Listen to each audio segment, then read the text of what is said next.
começando mais um Acricast e hoje com ele Maurício Piona, que tem um currículo grande aí. Ele é pecuarista, ele é médico veterinário, mestre em produção e nutrição de ruminantes, primeiro que trouxe a raça Longhorn para Mato Grosso, participou já do Acrimate em Ação em 2023. Ano passado. Grande criador de Longhorn e tem como menina dos olhos o ZD Golias, o Marreta e tem o Knut. O Knut.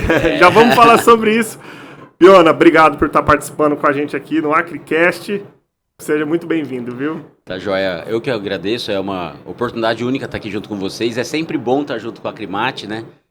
Com tantas coisas boas que ela traz pra gente aqui no Agro do Mato Grosso. Então o prazer é todo meu. Bacana. E assim, meu currículo não é tão grande assim não, diz que mas na verdade eu sou um pecuarista apaixonado.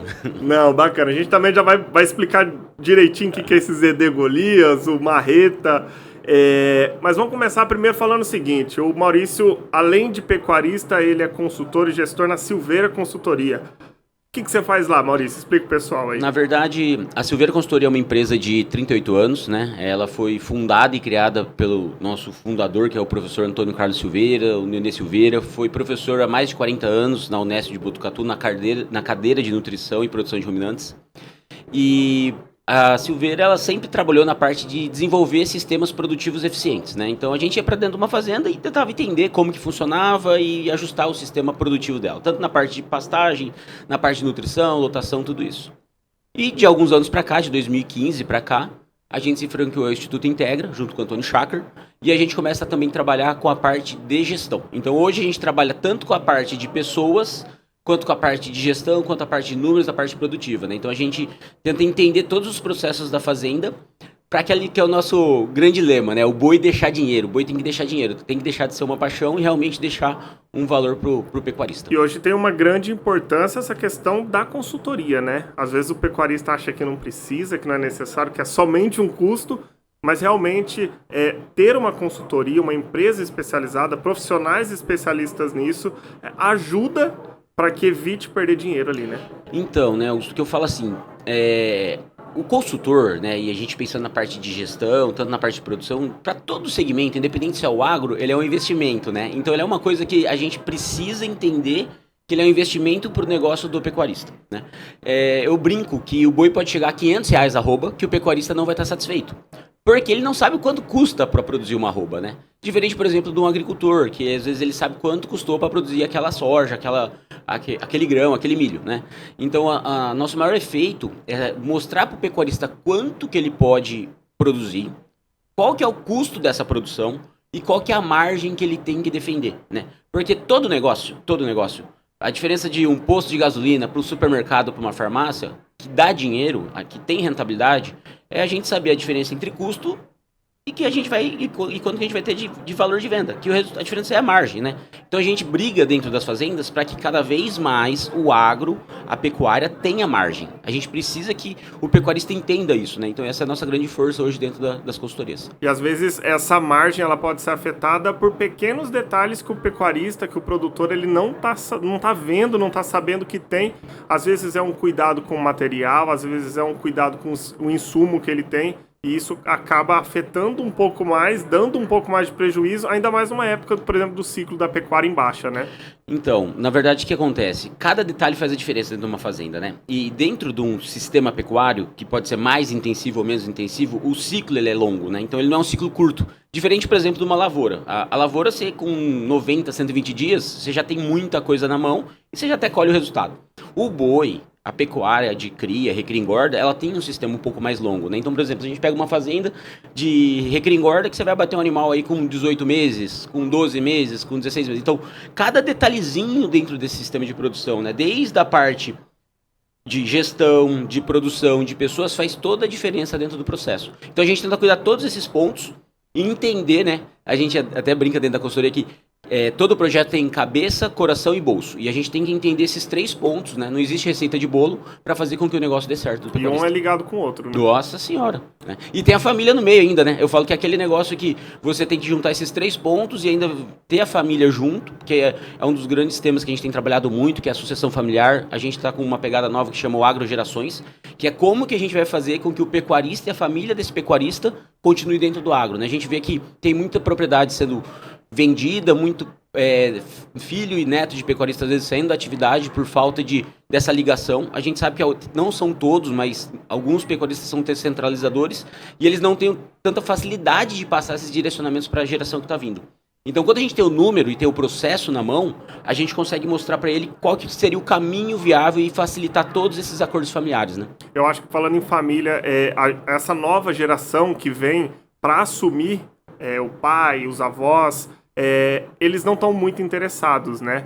E justamente essa mesma geração é ela que vai trazer a tecnologia, a informação de uma forma diferente. Você acha que realmente a geração ela tá vindo com menos vontade de participar da sucessão familiar ali? Na verdade, assim, ó, eu vou até puxar o gancho da palestra do Neo Wolff, que foi até fantástica agora na parte da manhã, né?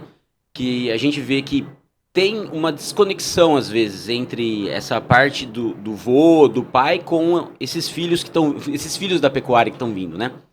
Tanto é que eu estava até conversando esses dias com um cliente e a gente falou assim, ó, o pai dele trabalhava na fazenda, morava na fazenda, a mãe ficava com os filhos na cidade e esses filhos não tinham tanto esse vínculo de estar na fazenda para trabalhar. Ele ia para a fazenda para fazer o quê? De final de semana, de férias. Então, associou aquela atividade da fazenda como se fosse um lugar de recreação, né?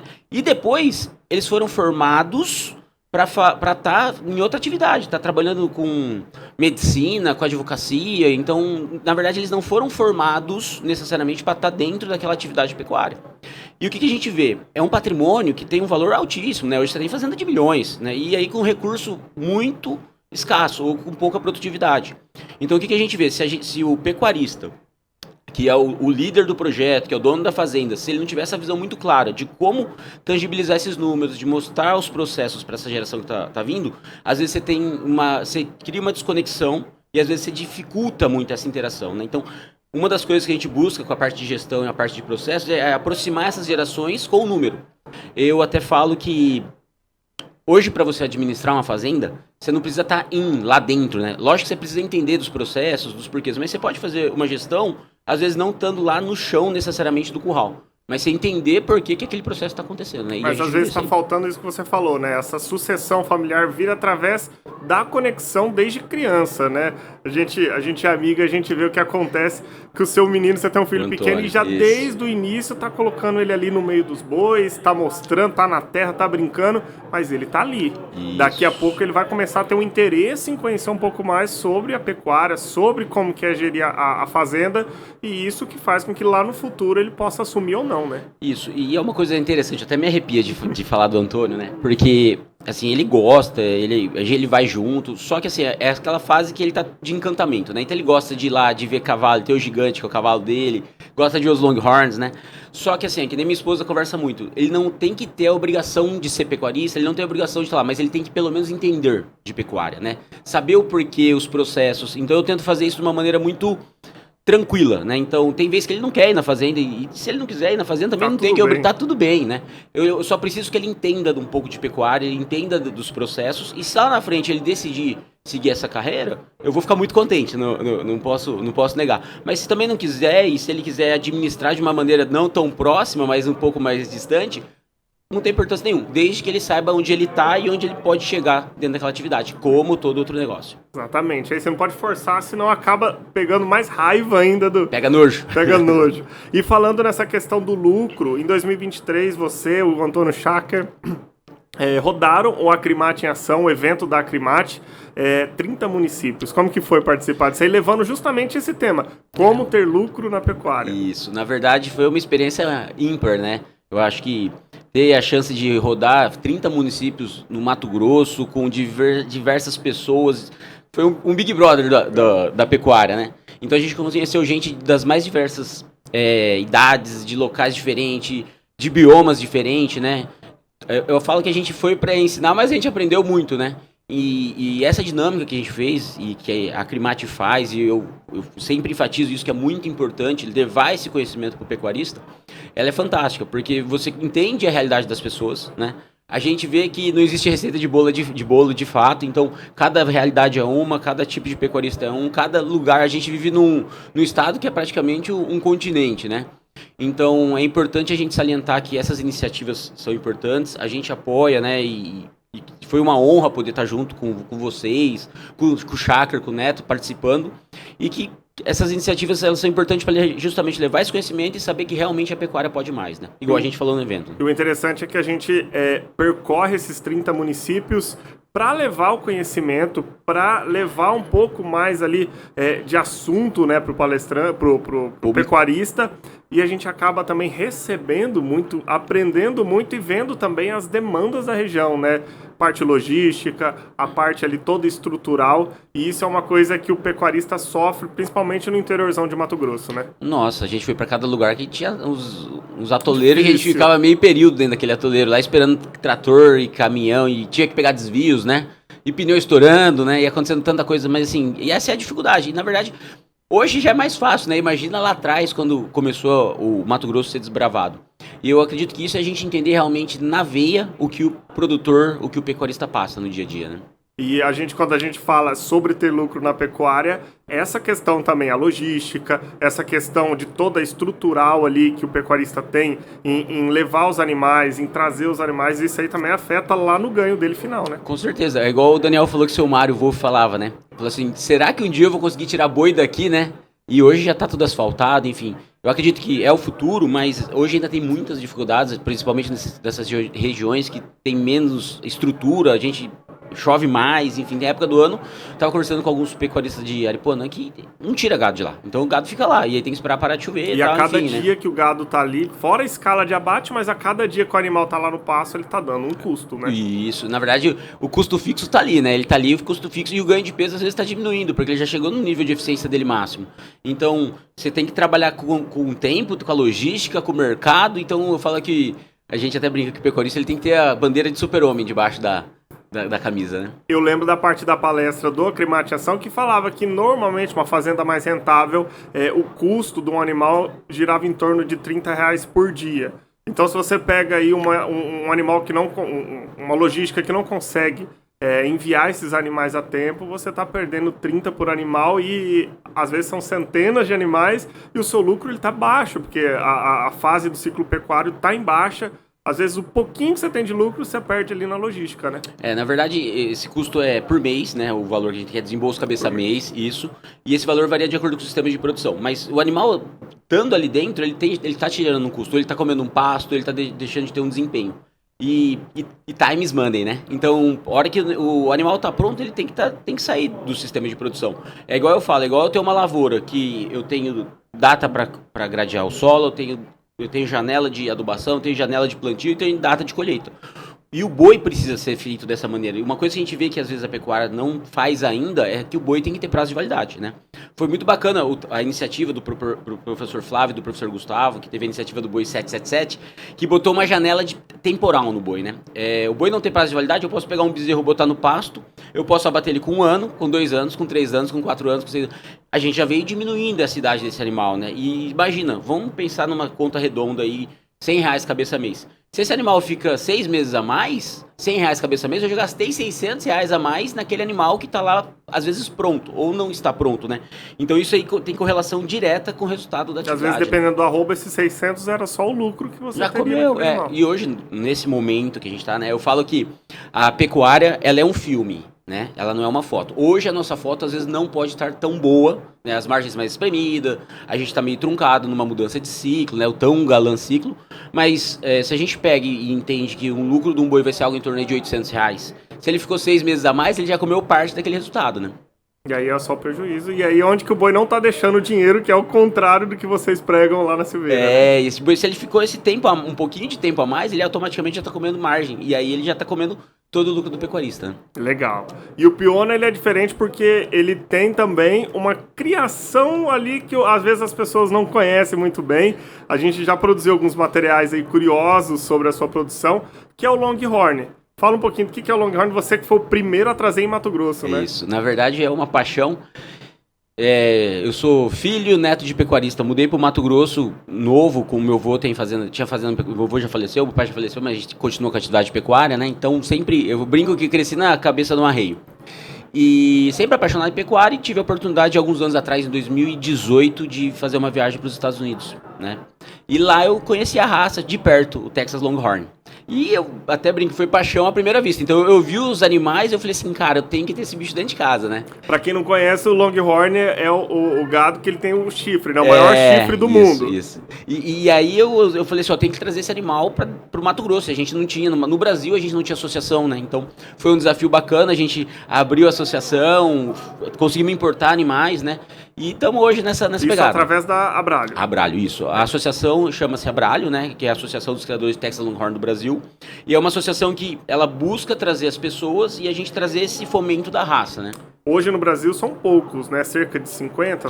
Hoje nós somos em 58 associados. Assim, eu falo que é pouco, mas é bastante. Pelo tempo que a Abralho existe, sabe? A Abralho está entrando agora no seu terceiro para quarto ano. E são 57 pessoas. E interessante é que desses 50 e poucos, 57, 58, eles não são todos que têm a raça. Então tem muita gente que gosta, mas que não tem a raça dentro de casa ainda. Então tá esperando essa possibilidade. Os especuladores ali. É muito nova também. Ela veio faz pouco tempo pro Brasil, né? Pouco. Na verdade, a gente tinha alguns animais isolados, né? O Texas Longhorn, ele tem alguns primos no Brasil, que é o crioulo lagiano, o gado franqueiro, o curraleiro pé duro. O próprio gado pantaneiro aqui no Mato Grosso, que se a gente pega e fazer a base de DNA, a parte genética, eles são primos, né? Mas o Texas Longhorn mesmo, a gente conseguiu trazer tem pouco tempo, tem uns 2, 3 anos que a gente trouxe primeiro sêmen, aí agora ano passado a gente fez a primeira importação de 18 animais vivos em container em avião, tá vindo uma outra importação agora, e aí aos poucos a gente fomentando a raça, né? Que se for comparar com outras raças, é muito jovem, né? A gente nem tem N de seleção, né? Semana passada eu tive a oportunidade de fazer uma exposição aqui na Semana do Cavalo em Cuiabá. E o pessoal chegava no estande e ficava assustado, né, com o tamanho dos chifres. E falava assim, mas é pra leite ou é pra corte? O que é, né? Pra carne? Eu falei assim, é pra chifre, é pra né? Chifre. É genética de chifre. E uma coisa legal também, interessante, né, Gustavo? Aqui muitos amigos aqui dentro da Acricorte e bastante gente. A gente chega às vezes nas rodas e para conversar com as pessoas, a primeira coisa que o pessoal nem fala mais da costura, às vezes chega e fala, e o Longhorn, como é que tá? Então o pessoal hoje tem conhecido a gente bastante aí pela criação, né? A gente brinca que o Maurício Piona é o maior criador de chifre de Mato Grosso.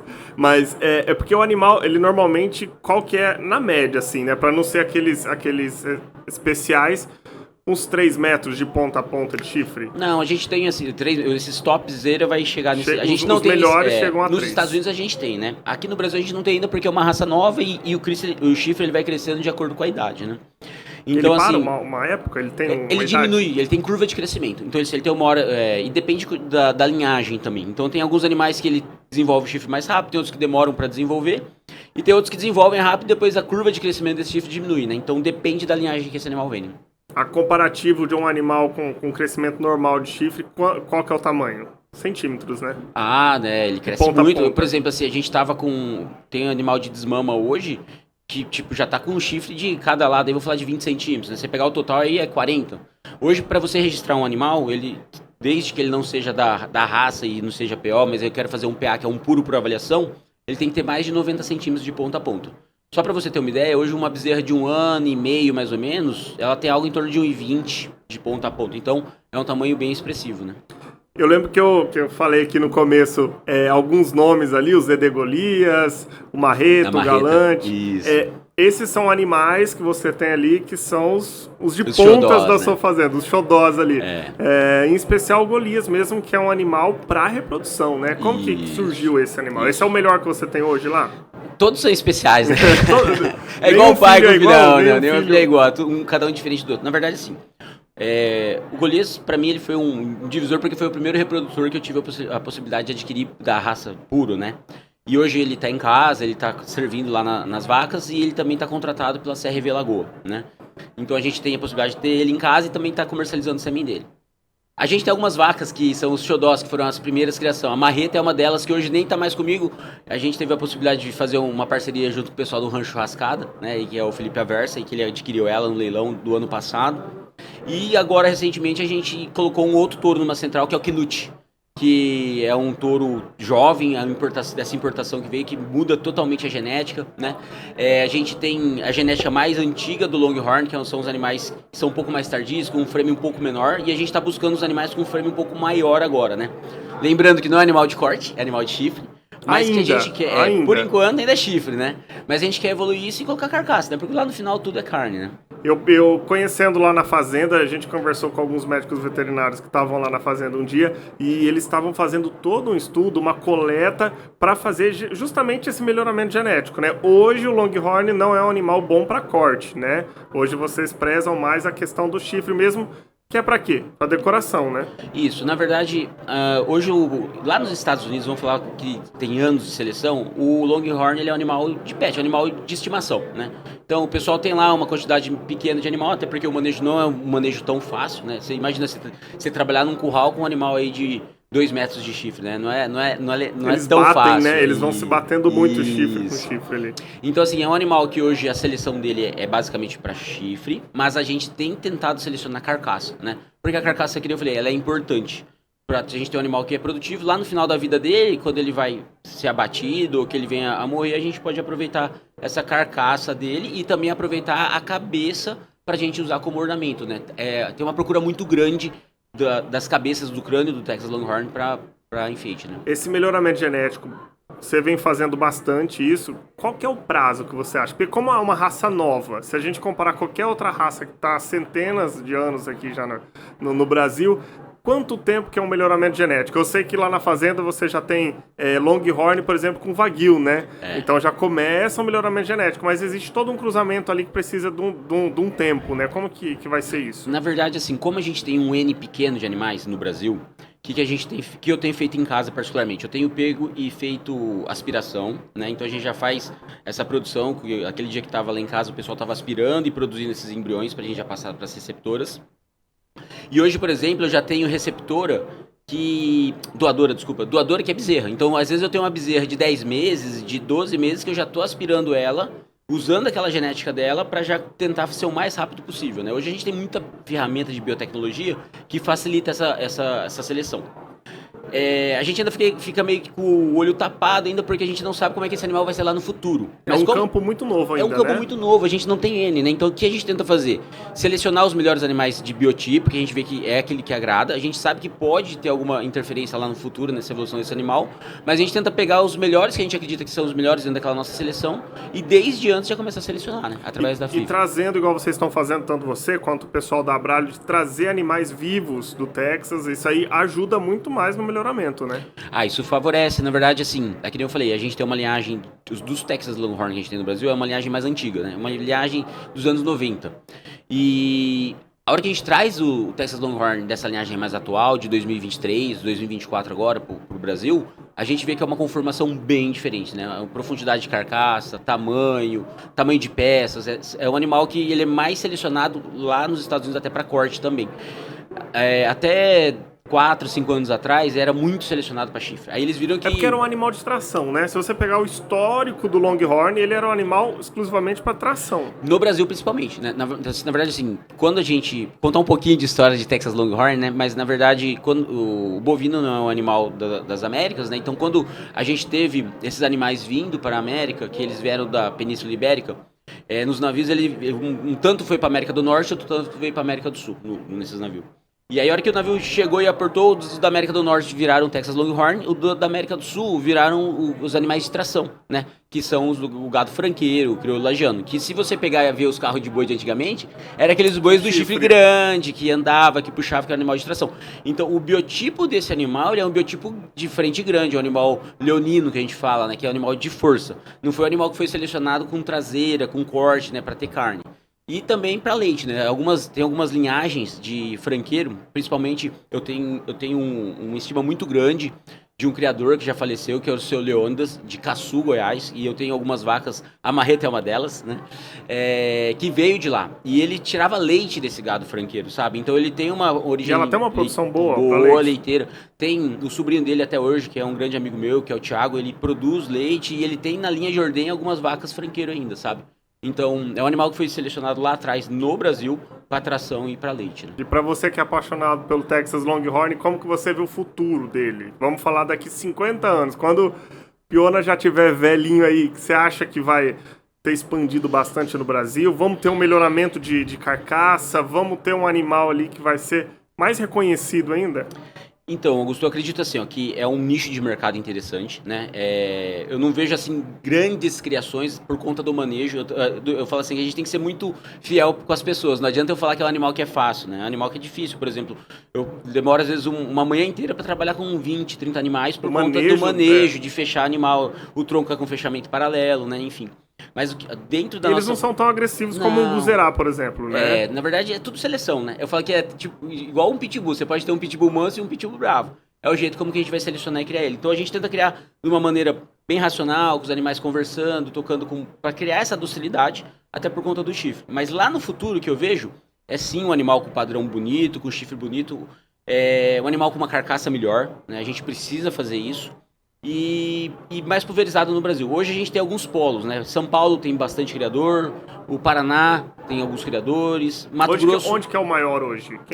O estado que mais está produzindo? São Paulo tem bastante criador de Texas Longhorn, né? E aí depois vem Goiás, a gente tem alguns criadores, tem o Humberto Nobre, tem o Paulo Yamada, eu aqui no Mato Grosso. Ontem eu conheci um rapaz aqui também que chegou pra mim e falou assim, você tá do Longhorn Brasil? Eu falei, sou. Ele falou, rapaz, eu tô com uns embriões de Longhorn. Aí ele mostrou as fotos, enfim. Então tá aumentando aqui em Mato Grosso. Tá aumentando. E aos poucos vai. E a semana passada, aconteceu uma coisa curiosa, que a gente teve a possibilidade de, durante uma semana, a gente ter 2 leilões de cavalo, de quarto de milha, que a gente colocou alguns animais Texas Longhorn no evento, sabe? E os animais, tipo assim, atingiram uma média que a gente não esperava. A gente teve vaca de 150 mil reais, né? Teve bezerra de 90 e tantos mil reais. Então é um valor que é bem acima do que a gente esperava, mas a gente vê que o mercado ele tá quente e tá querendo esses animais. Vai ficar assim durante muito tempo? Eu acredito que não, ele tem uma tendência a se acomodar, né, a diminuir um pouco esse valor, mas a gente vê que lá nos Estados Unidos, que tem anos de seleção e tem muito mais animais, quando a gente tem essas exposições e as feiras, a gente vê que tem animais que são vendidos caro, né? Tem melhoramento genético nos Estados Unidos para carcaça lá? Eles estão trabalhando isso ou não? Tem alguns projetos, né, de melhoramento genético para carcaça e para qualidade de carne, né? A raça Texas Longhorn ela é rica em ômega 3, a carne dele. E eles têm trabalhado muito nisso, né, nessa seleção. São criadores, né, igual a gente tem, por exemplo, o pessoal aqui no Mato Grosso, ou até no Brasil, que seleciona para marmoreio, enfim. Então tem alguns criadores lá nos Estados Unidos que têm selecionado para isso, né, para essa pegada. Uma coisa interessante também da raça, na semana passada e retrasada, a gente teve a possibilidade de estar com um amigo nosso que é de São Paulo e trouxe os animais dele aqui para o Mato Grosso para a exposição. E ele estava com um animal manso de sela, um boi castrado, meio sangue, Longhorn lindo, muito manso, sabe? E aí eu ainda brinquei com ele, chama Túlio Assunção, eu falei, Túlio, você vai acabar vendendo esse animal. Ele falou, não vou vender esse animal. E aí ele levou esse animal para a exposição, no interior de São Paulo, e durante a exposição e no leilão, o pessoal começou a querer comprar o animal, né? Aí eu sei que o pessoal chegou até 120 mil reais no boi, né? E ele não vendeu. Aí o pessoal falou só, o leilão era em 40 parcelas. Aí o pessoal, uma pessoa que estava interessada falou só, eu pago 40 parcelas de 4 mil reais no boi. 160 mil reais num boi castrado meio sangue, né? Manso de arreio, animal bonito, de pelagem e tudo. Mas você vê que como eu falei, é um nicho, que ele é um pet, mas eu acredito que a gente vai ter várias pessoas aderindo a isso, a raça. E hoje é isso, hoje o pessoal ainda tá procurando mais para ser, por ser exótico, né? Quer ter na fazenda, entre os animais ali, quer ter um desses porque ele é diferente, ele é bonito. Eu acho que para quem não conhece, pode entrar no Instagram lá. Qual que é o Instagram do Longhorn? Longhorn Brasil, né?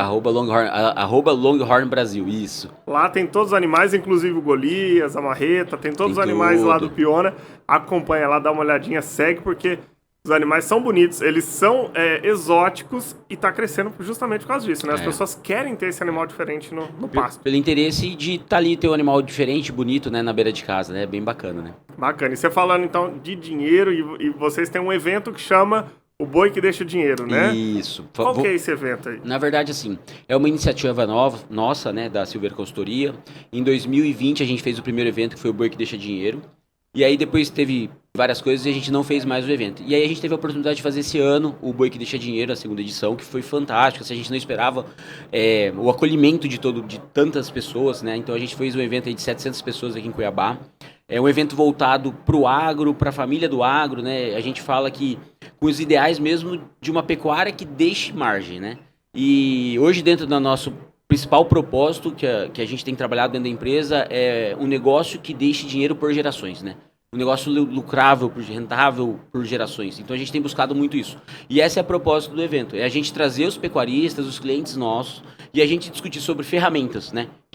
Nesses 3 pontos, de pessoas, processos e na parte de gestão e na parte de produção e como que a gente pode trabalhar nesse tripé para entregar o melhor para o pecuarista, né? Para que ele realmente tenha resultado financeiro positivo. Você acha que o pecuarista hoje ele ainda está meio teimoso em querer ter alguém ali para ajudar, uma consultoria, para ver onde que está errando, para ver o que pode ser melhorado? Às vezes a cabeça um pouco fechada no sentido de que, tipo, eu sei o que eu estou fazendo, estou há 40 anos cuidando dessa fazenda, mas às vezes ela está há 10 anos sem dar lucro, né? Você acha que está fechado ainda nesse sentido? Na verdade, assim, que eu vejo...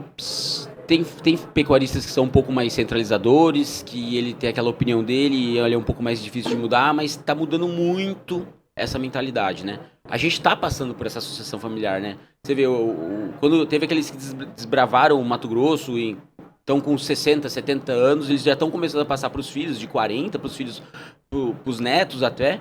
Então, assim, como está tendo essa sucessão e está tendo essa mudança de mão da pecuária, está ficando um pouco mais fácil. A gente encontra pessoas mais velhas que têm a cabeça muito boa para frente, que quer trabalhar, que quer ver número, e encontra pessoas novas que já são fechadas também. Então, assim, eu falo que é muito de perfil, né? Mas cada vez mais a gente vê que as fazendas estão mudando. Um número interessante, hoje, menos de 2% das fazendas no Brasil tem consultoria, né? Então, a hora que a gente começa a ver isso, a gente vê que é um oceano azul, mas também dá um friozinho na barriga, porque olha o tanto de fazenda que a gente tem no Brasil e no Mato Grosso, né? E a gente tem um N tão pouco de fazendas com consultoria, com número, né? Entendendo o que está dando de resultado dessa propriedade. E sobre o evento, esse ano já teve? Vai ter de novo? Ano que vem? Qual que é a programação? Na verdade, o Boi que Deixa Dinheiro é um evento que a gente quer fazer anualmente agora, né?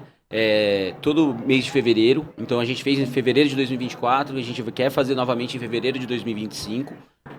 Uma semana, 2 semanas antes do carnaval. Então a gente fala que é o evento para já começar o ano com o pé direito, entendendo o que a gente vai fazer naquele ano, quais são os desafios, né? Por esse próximo ano a gente tem um objetivo muito bacana, que é trazer a família do pecuarista. A gente quer que ele traga a esposa, a gente quer que ele traga o filho. Então a gente está com umas ideias bem bacanas de fazer uma interação com a família. E porque justamente pensando no Agrogerações, que é esse projeto que a gente está lançando, que a gente precisa fazer com que a família do agro entenda do agro, né? O pecuarista precisa passar um pouco mais. Eu até brinco que às vezes as ideias ficam dentro de uma agenda ou fica dentro da cabeça dele e ele não está comunicando aquilo lá. E a gente precisa ter um pouco mais de comunicação. E o evento vai ser pensando nisso, né? Como a gente pode estar comunicando com essa família está sabendo o que está sendo feito, e a gente propagar isso por gerações, né? E isso que vai ser o Boi que Deixa Dinheiro de 2025. E acompanha onde? Qual que é o Instagram que dá pra acompanhar? Isso, tem o Instagram nosso, que é o da Silveira Consultoria. Silveira_Consultoria, né? Então a gente pode acompanhar a gente lá, eu tenho nosso contato também, lá consegue falar. E se tiver alguma dúvida, alguma necessidade, a gente tem feito alguns trabalhos muito bacanas que, às vezes, a pessoa não quer já pular de cara numa consultoria, mas ele não sabe se a fazenda dele está dando resultado ou não. Então a gente tem um produto hoje que chama Mapa de Oportunidades, né? É um produto que a gente vai para dentro da fazenda, entende cabeça, coração e bolso, vê as possibilidades daquele projeto e a gente começa a traçar os mapas de oportunidade. Então, onde são as oportunidades que esse dinheiro está em cima da mesa? Ele está vindo para o bolso do pecuarista, ele está vazando por algum ralo, onde que esse dinheiro está indo? Então, a gente tenta fazer com que esse dinheiro saia de cima da mesa, venha para o bolso do pecuarista e então a gente mostra um projeto para ele. E eu falo que uma das grandes dificuldades é que, assim, tudo tem começo, meio e fim. E às vezes ele não sabe nem onde que ele está no começo. E às vezes só da gente entregar o começo, ele já tem uma luz. Então ele fala assim, não, eu tô aqui. E aí depois disso ele pode optar em seguir com uma consultoria ou ir carreira solo e precisa de um olhar técnico, né? Precisa de uma pessoa que tenha vem acompanhando já nessa carreira para poder chegar e falar, olha, aqui está sendo o tendão de Aquiles, aqui está sendo o seu problema, vamos tentar arrumar nisso aqui, né? Perfeito, Augusto. Assim, o que a gente vê dessa parte de consultoria, na parte de todos esses processos? É importante ter isso para te dar um diagnóstico, né? A gente faz um paralelo com o médico. Hoje eu vou no médico, primeira coisa antes, a hora que ele olha a minha cara e fala assim, vou te pedir um exame disso, um exame de sangue, você vai fazer um exame do abdômen, um monte de exame. E depois, num retorno, e ele vai ler o meu exame, vai ver, você tá assim, assim, assado, e aí ele me passa um medicamento, ele me dá um diagnóstico, ele me dá o que eu tenho que fazer. E eu vejo muito isso. Então, se a gente entende onde essa atividade pecuária tá, como ela tá e como ela está sendo administrada, daí eu consigo criar essa visão de futuro para o pecuarista. Então, o mapa de oportunidades faz isso e logo na sequência a gente tem a possibilidade de fazer a consultoria, que ela é mensal, que a gente vai lá, que faz fechamento, que faz planejamento, né? E aí entra um outro passo importante. A gente fala que os próximos 6 meses da pecuária já foi. Porque o boi que está lá no pasto, ele já está lá, né? Então, qual que é o plano? É a gente, principalmente no momento igual esse daqui que a gente está vivendo, é a gente ter um plano de futuro para não chegar lá no final e eu falar assim, ó, não deu dinheiro. O que eu podia ter feito, né? Então, a gente traça os cenários, coloca lá um perfil que a gente pode ter de desembolso e direciona esse pecuarista. Com isso em mãos, ele consegue saber se ele está indo pro objetivo final dele ou não. Ou no meio do caminho ele pode mudar esse trajeto e tentar buscar mais margem ou sair daquele prejuízo que a gente ia ter, né? Até antigamente a gente andava de mapa, hoje a gente usa GPS, né? O GPS já mostra o caminho, qual que é o caminho mais longo, qual que é o caminho mais curto, qual que vai ter algum acidente, enfim, ele já faz esses desvios. E a consultoria ela serve para isso, para te dar essa visão além do alcance, né? Então o que vai acontecer daqui a um ano? A gente faz um mapa, organiza, dá esse direcionamento e a gente busca fazer a coisa acontecer. Né? Legal. Finalizando então, obrigado Piona pela conversa. Finalizamos então a entrevista com o Maurício Piona e você continue acompanhando o Acricast pelo YouTube, as redes sociais da Acrimate. Também siga lá também o Longhorn Brasil, siga a Silveira Consultoria, procure esse pessoal que esse pessoal é fera. Obrigado para vocês e continue acompanhando as nossas redes sociais.